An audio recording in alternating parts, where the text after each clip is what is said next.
ini bersama ibu-ibu PKK sama-sama bersedekah untuk takjil berbuka puasa. 500 lebih takjil.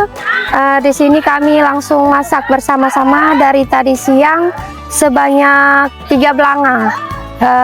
Isinya itu ada kanji rumbi dan ada juga beberapa minuman.